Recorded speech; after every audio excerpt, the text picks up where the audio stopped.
Hello guys, welcome to another new video. আপনাদের সামনে আবার একটা নতুন রিঅ্যাকশন ভিডিও নিয়ে আসলাম।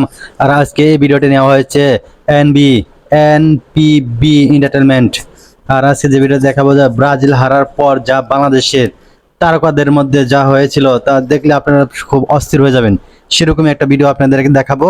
তবে চলুন, বাংলাদেশে ব্রাজিল হারার পর কি ঘটনা ঘটেছিল তা আমরা এখন দেখবো। চলুন দেখা যাক। বিশ্বকাপ থেকে ব্রাজিলের বিদায়ের পর শুধু মাঠেই নয়, সামাজিক যোগাযোগ মাধ্যমেও যেন শুরু হয়েছে আবেগ আর আলোচনার ঝড়। প্রিয় দলের হারে কেউ ভেঙে পড়েছেন, কেউ দিয়েছেন অসাধারণ। ব্রাজিল হারার পরে দেখেন কেমন উন্মাদনা। ব্রাজিলের বিদায়ের পর বাংলাদেশের তারকারা ঠিক কে কি বললেন, এ নিয়েই এখন গরম পুরো নেট দুনিয়া।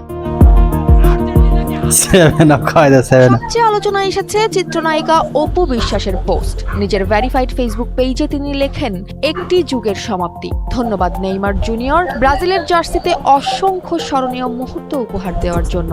অপুর এই পোস্টে অনেকেই এখন মনে করছেন নেইমারের বিশ্বকাপ অধ্যায়ের প্রতি শ্রদ্ধাই জানিয়েছেন।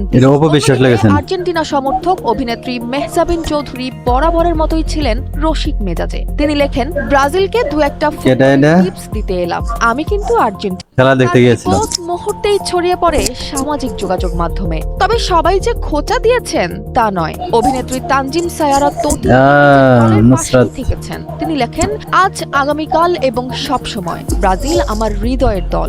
জয় পরাজয় যাই হোক, আমি আমার দলের সঙ্গেই আছি। লোকসঙ্গীত কুদ্দুস বয়াতির প্রতিক্রিয়াও ছিল বেশ ব্যতিক্রমী।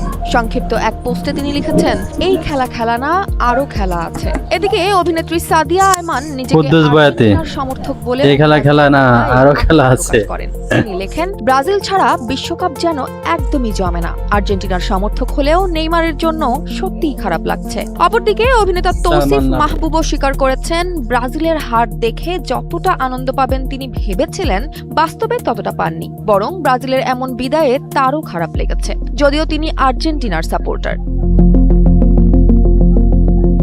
অন্যদিকে অভিনেত্রী সাফা কবির বিশ্বকাপ স্টেডিয়ামে নেইমার ও হল্যান্ডকে একসঙ্গে দেখার অভিজ্ঞতা ভাগ করে নিয়ে লেখেন, ফল যাই হোক, মাঠে দুই দলের খেলোয়াড়দের লড়াই ও আত্মনিবেদনই তার কাছে সবচেয়ে বড় প্রাপ্তি। অপরদিকে অভিনেতা ইরফান সাজ্জাদ লিখেছেন, বিশ্বকাপের বাস্তবতা এবার বুঝেছে ব্রাজিল। যদিও ভিনিসিয়াস ও নেইমারের জন্য তার খারাপ লাগছে, তবুও তিনি মনে করেন ব্রাজিলের একটি বাস্তবতা যাচাইয়ের প্রয়োজন ছিল।